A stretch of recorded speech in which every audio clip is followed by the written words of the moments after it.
When you have your girls, you're never alone. You get together for coffee, maybe to work out, or just to laugh. We created Hey Girl, just for you. Can't wait for you to join us.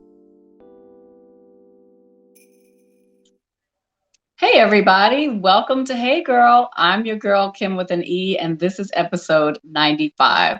And I am so blessed to have with me today my good friend Toya. Hey girl. Hey, girl. I'm so glad you're here. It's a I am special very treat. grateful to be here. Awesome. So, for those of you who are joining us today, welcome. And if you're joining for the first time, want to let you know that Hey Girl is a safe space where you can share your experiences and be affirmed. Let's face it, life can be complex and sometimes overwhelming. That's why we believe in the power of conversation, because knowing you're not alone is what will help you get through. And so, I'm not alone today because I have my partner here. And you guys are here. So be sure to say hello in the comments. Let us know that you're here. And, we have a great show in store for you today. So don't keep it to yourself. Go ahead and like, follow, and share today's live with someone you know. Because, of course, Toya, this month, all month long, we are celebrating Black history and we're celebrating Black Girl Magic. So this is, if for no other reason than that, the reason to hang out with us because Right. we are celebrating two great things. Yeah. You know, as I use that phrase, Black Girl Magic, I know it can be interpreted in a lot of different ways. So I want to clarify that when I'm using that term, I'm wanting us to celebrate both the beauty and strength of Black women in particular, since it's Black History Month, but also understanding that when we say Black Girl Magic, we're not necessarily talking about something that is actually magical, other than just it's amazing, right? It's amazing the things that Black women have been able to do considering the constraints, the historical constraints that they've been under. And so that's what we're celebrating. It's not like some mythical thing. It's that, God has brought Black people in general, Black women in particular, through some really hard things. And I think it makes their accomplishments and achievements that much more remarkable.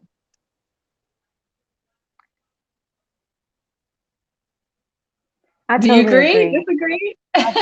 I totally agree. I'm so glad you prefaced that because it's fun to have this cool Black girl magic term, but it really does highlight a resilient, it highlights a resilience. So, Yeah. Yeah, yeah. that's what it's all about, celebrating the resilience. So, guys, as you're coming in, be sure to say hello. And I've been asking all month for everyone to share in the comments some woman that they admire, a Black woman in your life, or maybe that you see from afar. That inspiring, woman who seems to have the Black girl magic thing going on. They've been through something hard and come out on top, or they've really achieved great success in spite of the odds.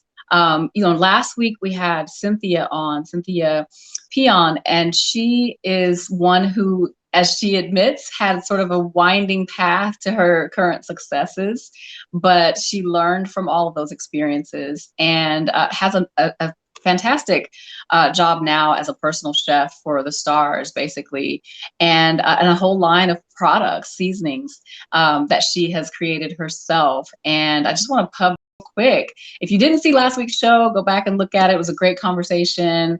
And just wanted to remind everyone, she shared with us last week that her seasonings are buy one, get one free this month. Um, um, so definitely take advantage. She was talking up all those spices and seasonings, and it was just making my mouth water. So Off Cave is her site. It's there. You can see the different products that she offers. Wonderful flavors of the diaspora is what she specializes in. And so Definitely check that out. I'm excited to try that maple jerk syrup and the tofu seasoning. She said it makes tofu just amazing. I eat a lot of tofu these days. So, but definitely check out her site. Everything's buy one, get one free this month. So, yeah, don't miss out on that. And I can't believe this month is almost over. It's already the 19th. It's just going by so fast. It's too fast. Hey, April Nixon, I see you out there. So listen, we're talking about Black women, Black girl magic, and individuals who have been through hard things and still found success. And this week, Toya, I was listening to a radio program where they were interviewing a runner, and I had never heard of her before. Her name was, let's see, was it? Oh, yes, Wyomia Tius. I'd never heard. Have you ever heard of Wyomia Tius? No, I hadn't. But there is a name that we have heard, and that is Wilma Rudolph. So what I learned this week is that the two of these women, along with others, were known as the Tiger Bells. How many of you all have heard of the Tiger Bells? Also new to me this week when I was listening to the radio program. But basically, it was a group of runners that were coached by this famous coach, Ed Temple, at Tennessee State University. And from 1950 until 1993, he led 40 Olympians, these women who just broke all the records and beat all the odds. Just amazing, amazing achievements. 40 Olympians, 13 of them won gold, 6 silver, 4 bronze, starting as far back as 1952 with Mae Fags and Barbara Jones, who won gold in the 4x100 team relay in Helsinki. But what was noteworthy about a lot of these women is that they were at a disadvantage. Of course, it was in the 50s and the 60s.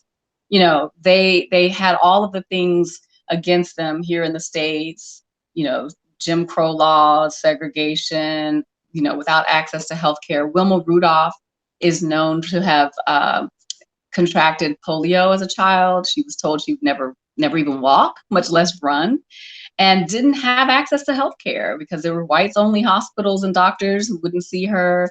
But she beat the odds and had a mother and a community and family who helped her during those early years to recover the use of her legs. And yeah, she broke records, as we know. At the age of 16, she won bronze at the 4x100 in Melbourne. I mean, you know, like how? Black girl magic, right? That's the kind of thing we're talking about. Yes. Going from not being able to walk to winning a bronze at the Olympics, just amazing. And so the other parts of the story is what I was speaking about earlier, and that is that we know the name of Wilma Rudolph. We've heard of her, but there were these other women also who did amazing things. Just after her was this woman who I said at the beginning I'd never heard of, Wyomia Tius. In 1964, she was 20 and won gold in her match. And, you know, just was, and actually, not only that, she was the first person, male or female, to win back-to-back golds in that particular meet. And so, you know, you don't hear that name. She didn't get a whole lot of notoriety. She got the gold, and then she had to come back to the States and be faced with racism, and she had to get a job, and, you know, she just had to live a regular life. There weren't any parades for her. But she still did an amazing thing. And it was so awesome to get to hear her story this week that I had never heard before, because we need to know the names of these people, right? As I was saying earlier, guys, put the name of the woman who has been inspirational in your life, because we need to know their names. These are people who made sacrifices, who worked hard to give us the opportunity now in our day and age to enjoy freedom. And, you know, our Olympians these days get Nike deals, you know. Wilma Rudolph and Wyomia Tius, they weren't getting Nike deals. You know, they weren't getting a lot of notice. But because of the records that they broke, you know, it became the norm. It was new then, but now we expect those kinds of achievements. So I was just really inspired this week by those stories. And there's more. I'm not even naming all of them because in the interest of time. But he had Ed Temple, that coach, he had a whole career. He just died a couple years ago of coaching these athletes and taking them to the Olympics. So there are other names of Black women who have done well, and we need to know their names. So is there anyone, Toya, that you admire, a Black woman in particular, that you look up to or are inspired by? Absolutely. Actually, as you were sharing, first of all, thank you so much for sharing. I love getting to discover little known Black history facts because no matter how much February rolls around, there's still so much to be learned. And so Yeah. thank you for sharing. Can you imagine being overseas, competing with all your heart, mind, and soul for your country, and then coming back home and not being treated fairly? I mean, Yeah. it's just something to um, have that kind of relationship to where it's almost like domestic violence with your Yeah. country. Like you have Yeah. this pride and this honor that you're representing something, and then you come home and you're mistreated. It's And so true. I have so much honor and so much respect for those who have gone before us and talk about trial to triumph to trial again, you know? Yeah. And their character. I think that sometimes currently we see athletes that may be excellent at competing in their field, but their character might not shine the way that we know those athletes in the 50s and 60s. Not only did they have to exercise extreme restraint, but they were just made of good stuff when it came to their character. You had to um, be tapped into something really great in order to be able to handle representing a country that didn't always support you the way you went to represent and support your country. So thank you for sharing that. Yeah. When I think of like a Black girl magic she wrote in my life, I think about my husband's aunt, who is a famous artist. She was the last student to study under Augustus Savage, and her name is Mercy Lavender Poplar. She's not well known, and she passed away a few years ago, actually, on my husband's actual birthday. Oh, And wow. she had this tremendous legacy and sculpture. She was the first person to design a commemorative candle for the first Dr. Martin Luther King holiday. And Mm. she has sculptures that were in the city of Gary, Indiana. She founded the Children's Institute of Art there. And so I just have this amazing honor for her that Mhm. my kids have this legacy of art and creativity that they come from, but that she's tied to someone as significant as Augusta Savage. And That's cool. while she was alive, she didn't want us to like take pictures of her work. And I just think about how sometimes we can stand in our own way to where our stories remain unheard because of our desire to protect our intellectual property. And so just knowing Mhm. that those gifts are made for giving, sometimes we can, um, I totally understand and respect her perspective. But when it comes Mhm. to those stories being passed on, it's so important to have an account and to have Yeah. like a Record. portfolio. Speak. Yeah. Yeah. Yeah. Yeah. You know, you mentioned the character that those women who those athletes who won gold and then had to come back, you know, to nothing, the kind of character that they had to have. And I think that was what struck me most about that interview I listened to of Wyomia. There was someone interviewing her now, you know, it wasn't back then, but she was talking about how she felt back then. And she was actually coached by Ed Temple to not expect too much, to just Wow. do her best, but not expect it. And so she wasn't bothered by the lack of attention because she didn't expect it. And that's, it's kind of heartbreaking to hear, but she just was the reason she was able to just basically just focus on doing her best and then getting on to the next thing is that she just saw what she did as being what it was. I don't know if she even considered what impact it might have later, but she didn't expect anything else, for her achievement or accomplishment. And I thought that was just amazing how, that mindset. And like I said, it's heartbreaking in one way because like the abused wife, right? Don't expect too much. But at the same time, you see the broader significance of that attitude where she still gave it her all. She still went out there and did her best. She didn't hold back. And so, yeah. That's yeah. That's how you think about it. Like sometimes um I'm often refreshed by athletes that just show up in the fullness of their authenticity. But to know that you had to be coached on how to exercise extreme restraint, I just think about how sometimes you find that when it comes to deals with the big brands, people can get entitled really quickly. So imagine competing at that level, but having no expectation. And so I think about how when you don't have any expectation, sometimes it can insulate you against being tremendously disappointed. But it's just unfortunate that that had to be that baby's mindset. Right. Right. The interviewer was like, but you were the first person, not just the first woman, the first person to, do this, break this record or whatever. And she was like, yeah. And then I had to go get a job. I think about people in history who did these incredible merits and they found themselves cleaning toilets. Like, imagine, if you will, you are cleaning a toilet and you hear your song on the Yeah. radio. Right? Yes. Okay. So we talked about that, right? You said there's a documentary about backup singers. What's it called? 20 steps from stardom. 20 feet from stardom. Yeah. Yes. Yes. We have actually met some backup singers to some artists. I won't call any names. And we're like, oh, what's it like? What's it like? They're like, oh, well, it's great on the weekends when we're traveling. And then on Monday, I got to go to work. The artist that's the frontliner, they have a very different life. But the backup singers are like, yeah, no, it's just a thing we do on the weekend. So, yeah, that's definitely a thing. It is. It is. And it's hard because when you think about it, when we're singing along with the backup singers. Right.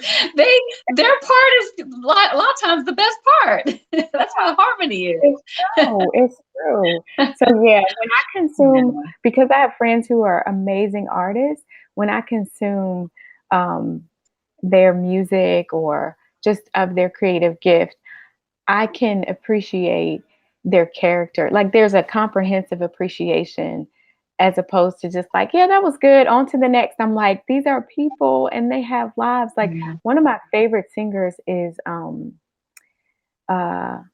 she's an amazing artist and she is from Chicago and her name is Sharon Irving. She won like one of those shows like America's America's Got Talent or the Sing Off or something. Yeah. I don't want to say the wrong show, but she got the is it like the golden ticket? The golden yeah. Yeah. That is America's Got Talent, I think. And she's phenomenal. She's a really cherished friend. And so when I hear her spoken word or I hear her sing, she's one of my Black Girl Magic heroes because I watch her navigate through life with such humility, but she houses this incredible power inside of her and she stewards that gift so wisely. So that's another name that I'd like to say. Sharon Irving, if you don't know her, go find her. Love it. Yeah, I love that. And her grandfather marched with Dr. King. I think that's really significant too. Her grandfather marched with Dr. King and passed on this legacy of faith to her, and you'll find it interwoven throughout these incredible works of art that she creates. Nice. My daughter, I have to do a little shout out for Eden Roper. She won a essay contest a couple weeks ago, and she had to write about Rosa Parks. And I'm so proud of her, but I'm also proud because what she brought out in her essay is that we honor Rosa Parks for, you know, what she did and the part she took in the civil rights movement and the bus boycott. But what we don't realize is that Rosa Parks was not the first one to do what she did. She just happened to be the one who got the recognition for it. And what she did was important, not because she was an individual who did something amazing, but that she was an individual who worked with other individuals, and together they made that difference. And so in my daughter's essay, she brought out the names of the other women. And I wish I had prepared better. I would call their names right now, but they, I think, are also heroes, and their names should be out there. I'll put them in the comments later. But they should be recognized for what they did, because they were young girls. Some of them were teenagers who refused to give up their seats on buses, you know, during that time, and were put in jail or whatever. It just so happened that Rosa Parks did it when she did it, and they decided to use her particular instance as the example. But it had been building before that. And so another instance of, we know one name, but there are other names that we don't know who also did, you know, amazing things. So yeah. I appreciate that. I appreciate Eden taking the time to highlight that. That's really important, that she is young, but she's aware. You know, I love that she brought out the teamwork component, but that she understands this wasn't the only, because sometimes that's what happens, is that we put so much highlight on the individual that was highlighted for, that it's a disservice to all those who came before. And we here in Huntsville are very fortunate to have such a rich history when it comes to the individuals like Dr. Sonny Herford and Sonny Herford Jr. And those are names that I didn't grow up hearing, being that I was in the Midwest. But now that I'm here, I'm like, oh my goodness, there's so many stories to be harvested. And I love going to Huntsville Revisited for that very reason, and hanging out with Mr. William Hampton, because he loves to highlight all of Huntsville's diverse and history. So it's pretty neat to have an asset like that. Yeah. Oh, absolutely. Yes, I work with them also, the group Huntsville Revisited, and some of there's a committee that's really working hard to bring those names to the fore. And so if you all who are here locally, tune into WJAB during the week, particularly this month, but it'll be even beyond this month. We are highlighting different individuals, some of the names you just mentioned. Erica Fox is doing the segment each day. And so the whole idea is to say their names and to make them known. Yeah, make their stories known. So Echoes of the Past. So listen out for Echoes of the Past on WJAB. Good stuff. Good stuff. So we could probably spend the whole show talking about history, but we're going to move on from that. I want to let everyone know that I had for today an amazing guest on, a woman who I am so excited to meet. She has an incredible story. I mentioned her last week. Her name is Rosemary Sherrod, and she wrote a book called Believing in the Dark. And I am so excited to hear her testimony. However, we will have to wait for it, unfortunately. The devil was busy this week, and Rosemary had a medical emergency and just could not be on the show today. But Toya, I know she's a friend of yours, and I know you know her story personally. And I'm very much looking forward to having her on. She said we'll work out another date, so we'll hear more of her story. But anything you want to share about Rosemary, and her faith, what she's been through? Rosemary is a gift.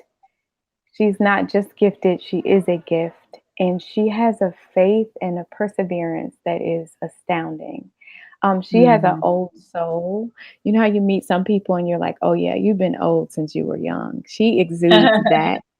And in terms of just watching Rose endure some of the most unfathomable circumstance and always seeing God's power made perfect in her weakness, I want to tell your viewers, when you see the flyer come up that is highlighting this show, please tune in, mark your calendar, because hers is a story you don't wish to miss.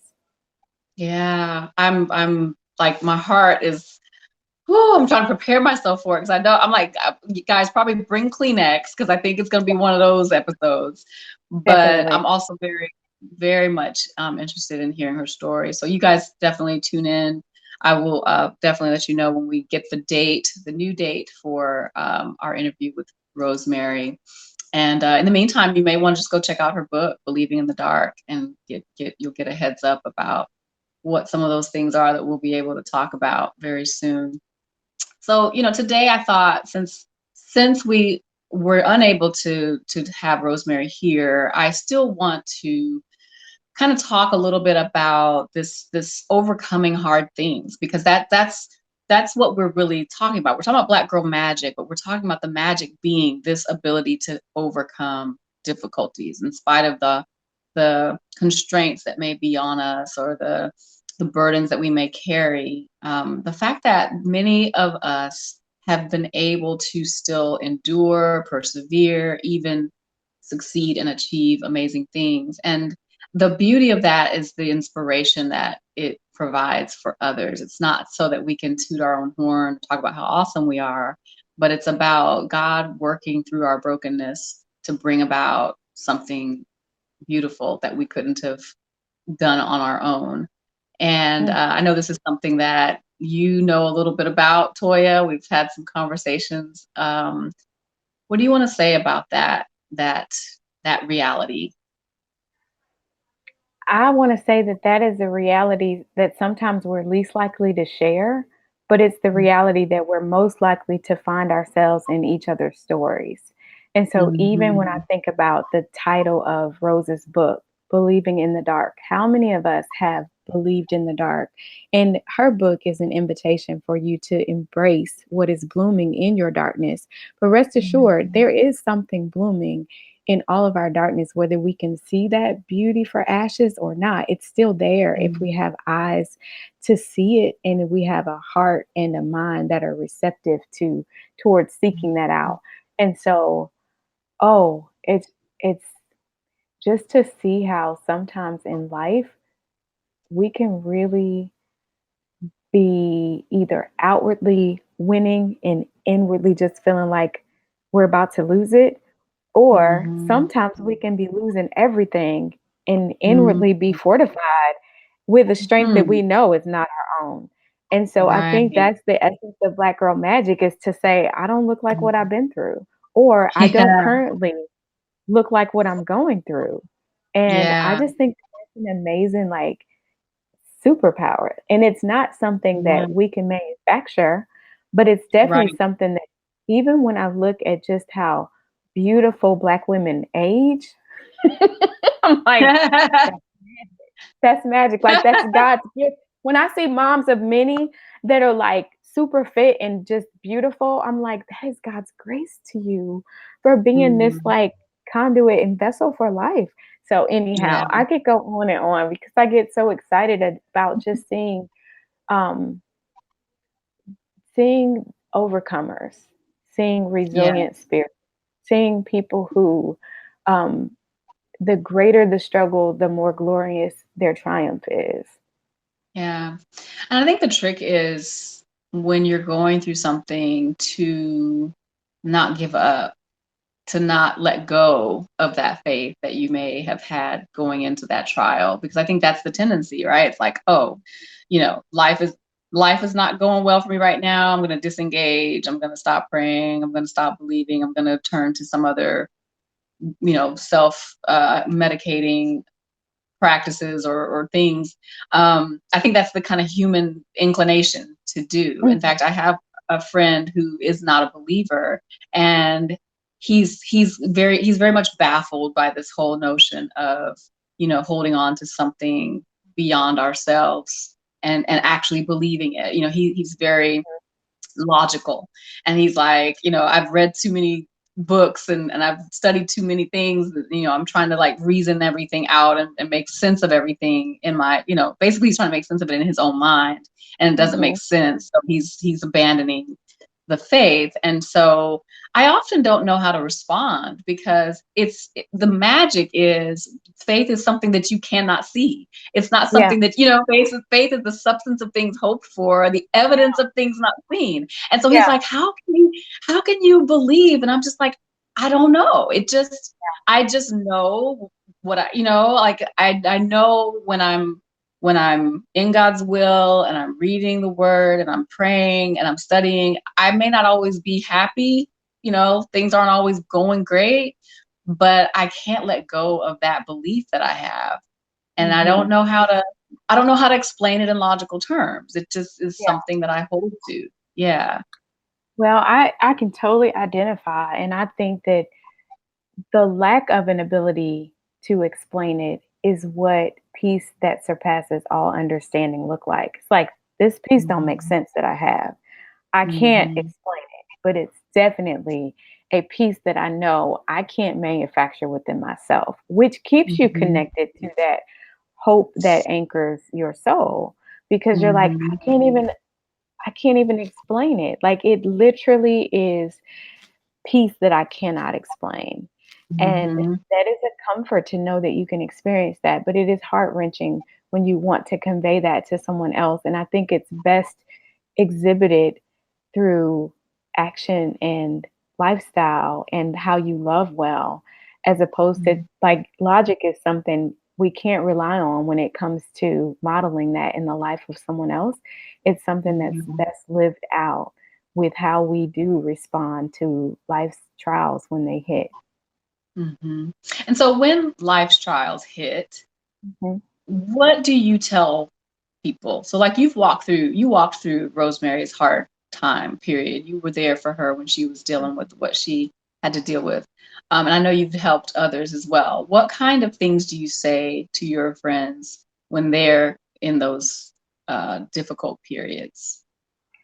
So, what I say to my friends, or I will often find that it is not about me trying to have the answers to what they're going through. My role is to just remove their loneliness and their pain.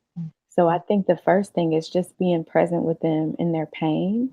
And I ask myself, what is this person feeling? And I just use my imagination to think of all the possible emotions they must be going through. A lot of times we don't even know how to articulate our heavy, but if someone is skilled at listening and just really imagining how devastating that would be, you can't match basically my thoughts and my reasoning and my logic cannot minister to an emotion. Only emotion ministers to the corresponding emotion.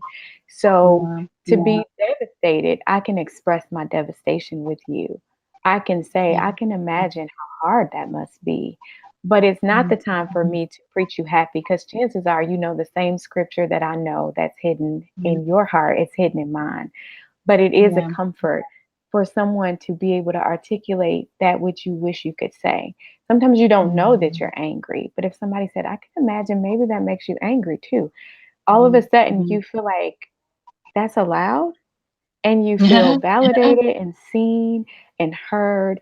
And so I've facilitated care groups where that's all I specialize in, is teaching people the language of empathy so that they can be present in people's pain, but not for them to give them just what we do. We're so skilled at pep talking folks. And it's not effective. It's not comforting. You know what it feels like, how you almost feel berated or bullied when someone tries to give you a whole sermon and you're really just trying to process what you're feeling. So I give people permission to feel what they're feeling. Like, find your feelings, feel your feelings, so that you can receive care for your feelings, so you can release your feelings and let them go. Yeah. I love Brown. She has a video about empathy. Are you hearing an echo, or is that just me hearing an echo? I am hearing an echo. I'm hearing a slight echo. yeah, I don't know where that's coming from, but she has this thing on empathy. You've probably seen it, the video, and she talks about what empathy isn't and what it is. And she has it's an animated thing, and she was like, basically, if you're in a hole, what's not empathy is when someone leans into the hole and says, "Hey, how's it going down there? Well, at least you don't have this problem. At least, they put a silver lining. They have all these other responses for you in the hole, and they're up on top of the ground looking in. But the person who has empathy is the one who climbs down in the hole with that person who's going through something. And so that's exactly what you're saying. It's not commenting or giving advice or suggestions. It's just coming down in the hole with them and saying, man, this is terrible. This is bad. Yeah. Right? Just feel that for a minute. I thank you for sharing that, because I think that's the worst thing when you're already broken is for someone to try to fix you, because that just confirms that you're broken. But if someone can experience that brokenness with you, it removes that aloneness. And now you don't feel so isolated in that pit. You feel comforted. And I mean, when you think about from a scriptural standpoint, we are called to bear one another's burdens. And when we do, we fulfill the law of Christ. I think sometimes we think that we're fulfilling the law of Christ by trying to fix folks, but really we're doing that when we bear each other's burdens, when we sit and we're present and we offer godly comfort when somebody's hurting. And so, I think that because it's so simple, it's often missed, because you feel that you got to do something. And we should do more. What can I do? And so I think just shifting the paradigm to how can I be? How can I be still? How can I be quiet? How can I be present in your pain? Yeah. And it's so hard because I've been in that position of wanting to do something for someone. Someone has experienced incredible loss, or they're going through, I'm like, let me bake a casserole and take it over. Let me bring some, let me go to Sam's and get a bunch of paper towels and toilet paper. And I feel like that's worthwhile, right? Like, cause when someone has a death in the family, inevitably there's going to be a need for those very practical things. And I say for sure we should do that. But, maybe that's, even if we can't do that, what we're suggesting is the other, doesn't cost anything to just sit with the person. But also, I guess we shouldn't feel as though that's the thing that they need is more toilet paper in that moment. Like that's actually not going to fix anything. It may help, practically speaking, but if we're wanting to jump and do something, I know it's coming from a good place, because like I said, I often am like, oh, I should do something. But I think, like you said, it just seems too simple to just sit with someone and but to be honest, that's a huge thing, because our time is so valuable. I mean, how much time do we have in a day to get, so if you're able to give someone your time, then you really are giving them a lot. Yes, and think about how validating it is when someone just allows you to be where you are. Like, if someone just allows you permission to be in your feels, you feel so loved by that person. Like, without judgment, to where there's not a stigma placed upon you. You're not demonized. It's not like you got a dark spirit, but you understand that we're called to mourn with those who mourn, and that mourning is allowed. And blessed are those who mourn, for they shall be comforted. Like, the only way you get to comfort is if you go through the mourning. And we try to push fast forward on that mourning. It's funny that you talked about the toilet paper. I want to tell you, when I was in college, I was in a play. Well, it was a skit that I did for an acting class, and I was a widow, and my opening line was chicken, buckets and buckets of chicken, because I was surrounded by people bringing chicken while I was grieving my husband. I'll never forget that. That's so funny, but it's true. That's funny. Yeah. So maybe a little less toilet paper for the bereaved, guys. But let's talk about that for a moment. you mentioned that we have to grieve. We have to, go be in that dark place for a time in order to come out on the other side. So how does that work? Like, how do we come out on the other side? So you have your difficult time, you have your great loss, you have your friends who come around you, and they're present with you. But I know there's somebody that's going to listen to this and be like, yeah, I'm still there. Like, I'm not coming out. It's all bad. And there doesn't seem to be any way out. And I know that it's easy to get stuck there. Mhm. Have you experienced that, or seen others who have experienced that? And what kinds of things do you see that help individuals move beyond that to that other side where they're stronger for it? I have found that if a person is in a really heavy place and you offer them care and they're still in that place, that means they need more care. I know that goes against our construct of being like, come on now, at some point we got to come up out of that. Right. But I think that sometimes you can sit in heavy so long. Like when I think about David and how he lost all his wives, all his possessions, everything, the Bible says Mhm. that David encouraged himself. I think that if we're allowed to feel our feelings, we get to a point where we actually can encourage Mhm. ourselves. But when people want to like patch you up real quick and do a fast Mhm. forward or change the channel on your pain, it's like a reset button that makes you, Mhm. I don't want to say cling to it, but it's almost like I've got to go through this morning. And apart from me going through it, there is no comfort for me. So we could be Mhm. delaying someone's deliverance, so to speak, from depression by us trying to make it better when Mhm. for them, their darkness is dark. Their darkness is Mhm. just dark. And so God is Mhm. faithful to be that very present help to us.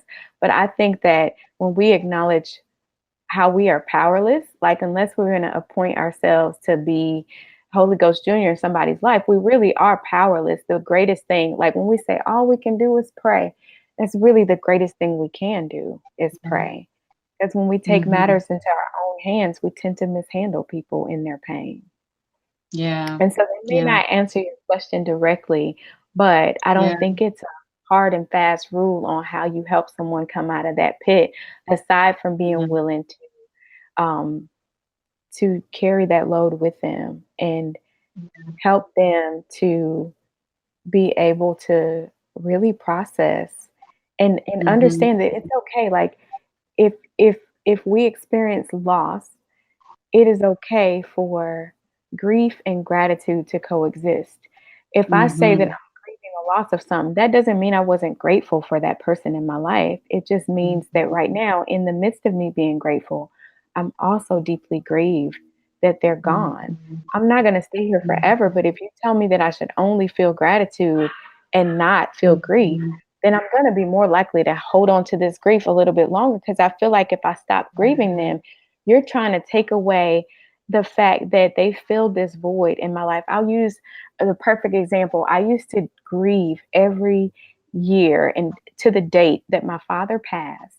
And my Mhm. brother said to me one time, he said, Toya, there are some women in the world who can't say that the only negative memory they have of their father is the day that he passed.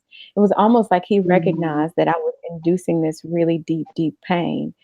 And Mhm. somehow the gratitude of me realizing, oh, wow, that's a good point. It shifted my paradigm. My brother definitely has this superpower of reframing. But what he was saying Mhm. is like, you didn't love, like, your grief doesn't prove that you love daddy more than all of us. Your grief Mhm. shows that you long for him and you miss him. But it was like an awareness of, you don't have to do that in order to Mhm. be able to deal, and so I'm Mhm. thankful that we had a loving enough rapport for him to allow me to feel my feelings. But when it was time, I think he was led and he said that Mhm. just from a place of grace, like, oh, I get it. And I don't know if that's what I was trying to prove, but I know somehow that allowed me to relinquish my grief. Does that make sense? Yeah, it does. It does.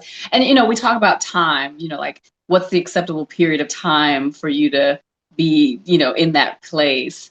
And I don't know that there's a one answer to that, but I would imagine that the point I think that we should probably make here is that at some point, based on your life and your lifestyle, you do have to get on with living. You do have to get up and go to work. You do have to, you can take time off from work for a period, but maybe you need to, at some point, just to continue with your living, get back to the job or what have you. But it makes me think of a podcast that I listened to recently, and the title of it was, how do you, um, how do you do it when you just can't, or something like that. And basically the point that she was making is that, kind of like what you just said, you may not feel any different. You may still feel the emotions and be in grief and so on.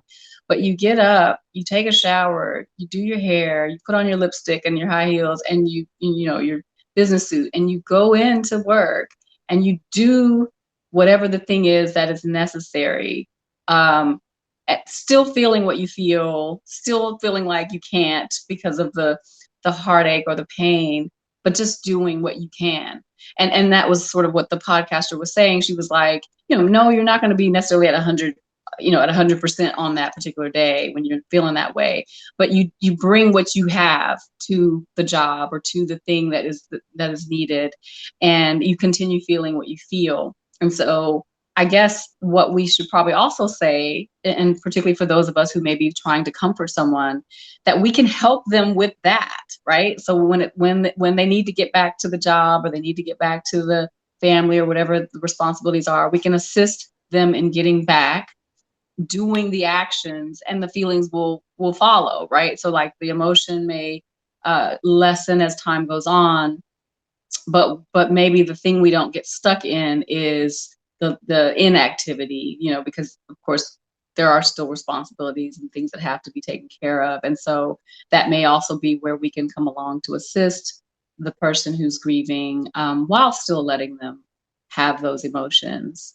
And for those of us who have experienced those kinds of losses, just putting one foot in front of the other, right? Just doing the next thing that we need to do, and know that. And I said this to a friend today, actually, she lost her father. I said, you never get over the loss, but at some point you get on with it. You get on with living, even with that loss. And so I guess that's the thing. I think that because grief comes in waves, Mm-hmm. someone might have the grace to get on with it one day and the bottom fall out the next.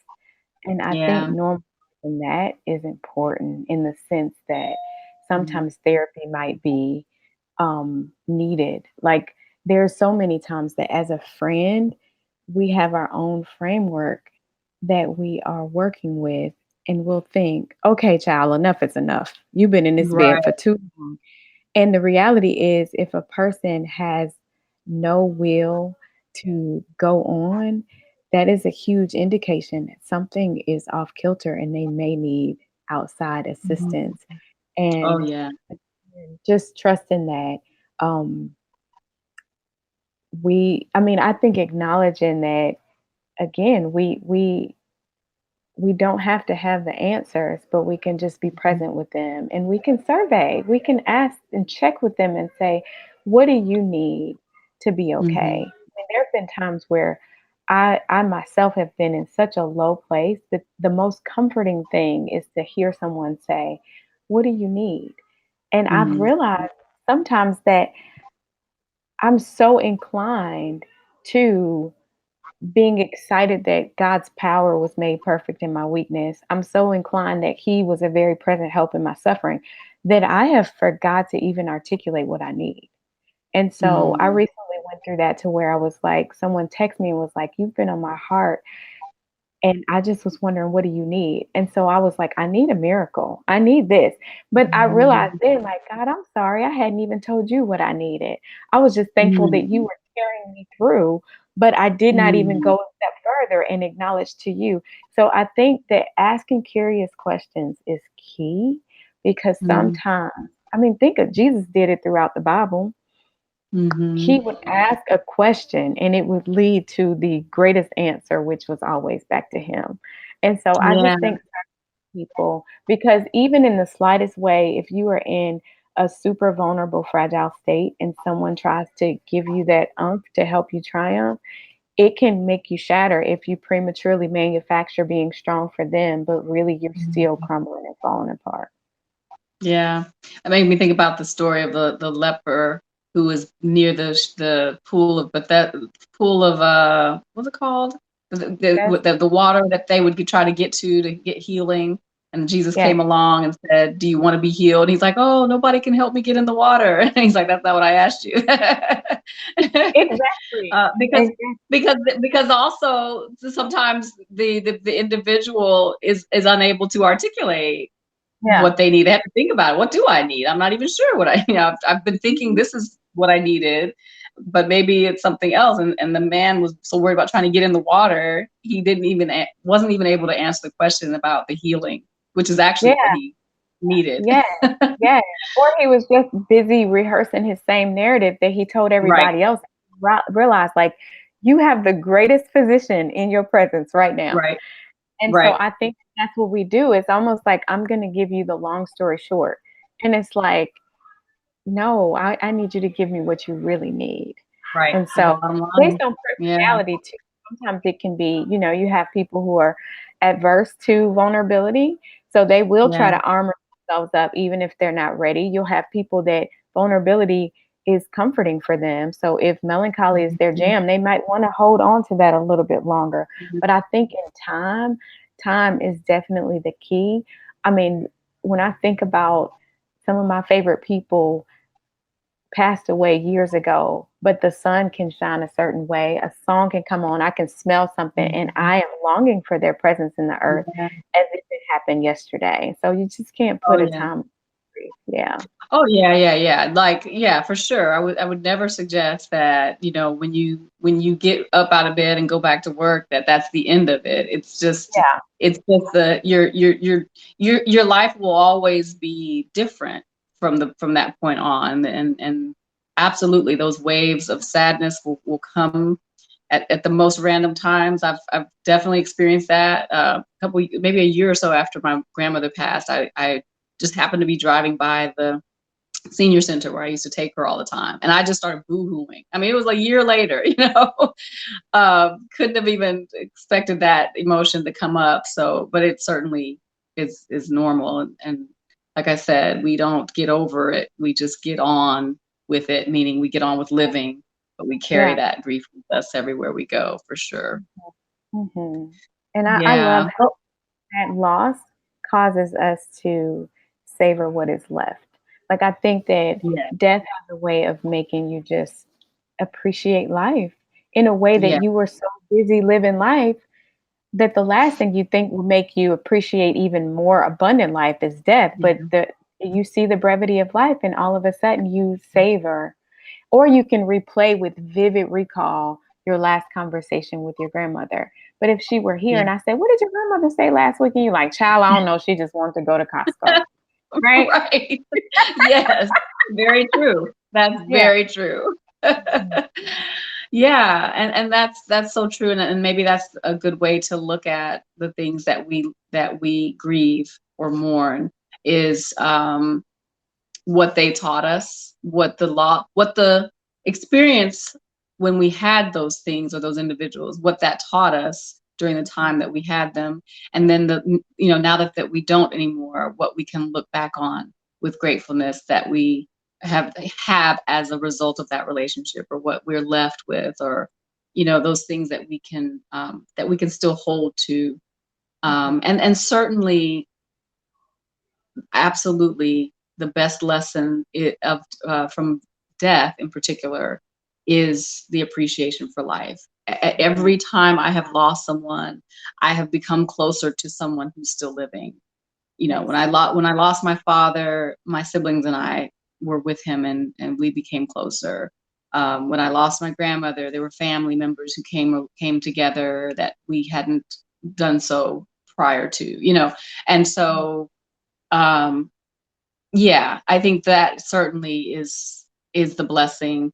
that can come out of that difficulty is that, and I think it's God's way of reminding us how, how short life is, and how we need to cherish the living more. And I talked this week about a friend of mine who I had lost touch with back in college, and just heard this week that she passed, and it reminded me of the other college friends that I need to connect to, that I need to reach out to, that I need to be more intentional with, getting together with, because I can't assume that they're just going to be there as I had been with my old friend. So yeah, lots of things that we can learn from loss. And I think that what we also need to do is hold on to our faith through it all, not let go of our belief in a power that is higher than us, that is bigger than us.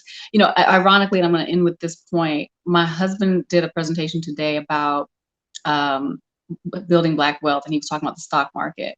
And he had a graphic where he showed when the stock market dips, because it goes up and down, right? But if you zoom in on a particular 6-month period in 2007 where it dropped, it looks like the world was coming to an end, and we all felt it was at that time. But if you zoom out and look at the chart from, let's say, from 1950 to 2022, it's all up. It's all going up. And the application to this conversation is that in that moment when we have suffered loss or something really hard, it feels like the world is ending. It's over. It's done. Absolutely. Bottom has dropped out. But if we just hold on to our faith, and if we just keep believing that God is on the throne and he is in control, then we can benefit from the long-term blessings that are in store for us that we can't imagine in that moment. But they're there. And the beauty of the Bible is it shows us that sort of zoomed out view of experiences. We can see the lives of others, how God has worked things out. And so I guess that's what we hold on to, is that knowledge to get us through those moments. It's not always going to be that way. That's such a great analogy. Yeah. Thank you for sharing this topic. And I'm so sorry for the loss of your friend. Yeah, well, thank you for being here. I really appreciate you stepping in to just have this conversation and to remind all of us of what Black Girl Magic is all about. It's about getting over hard things and still, blessing others in some way, regardless of those difficulties. And I look forward to us having future conversations. I want to go to our scripture, which I think is really appropriate for this. What we've been talking about comes from Romans 8:28. We know that in all things, God works for the good of those who love him, who have been called according to his purpose. And I think that's what we can't lose sight of. We've all been called for some purpose. And that's what we hold on to. In spite of whatever this is that we're dealing with, there's a bigger plan. There's a bigger picture that we have to keep our mind on as well. Well, we are out of time. Time flies when you're, with good friends and having good conversation. So I see Lisa out there. Hey, Lisa, I'm so glad you're here and I'm glad you enjoyed the conversation. And guys, we're going to keep the conversation going. We have one more week in this month on Black Girl Magic, and I'm excited to welcome Brandy Sutton, who is a beautiful, young, gifted opera singer. Our second opera singer that we will have on the show. That we had Angela Brown a few months back, but she's going to talk about her own experience with success and maybe some trials and tribulations as well. She's done a lot of amazing things, beautiful talent, and I'm really looking forward to talking to her and introducing you all to her as well. And in the meantime, I hope that everyone has a blessed week. I pray God's goodness and mercies upon you. And if you're going through a tough time right now, just be encouraged and know that you're not alone. You have your sisters, you have us. I'm sure you have individuals in your life that you can reach out to. And certainly if you feel like you are stuck, don't stay stuck. Get help. Reach out to a professional, get the therapy that you need so that you can be equipped to work through the difficulties, and just know that there is a bigger picture and that God is ultimately in control. Don't let go of your faith. Whatever you do, don't let go of your faith. God bless you. I'll see you next week, and be blessed. Hey girl, join me all this month as we celebrate Black History Month and Black Girl Magic. We have a full lineup of amazing women who are making their way in the world. Be inspired by their magic. Join us Saturdays at 5 on Facebook Live.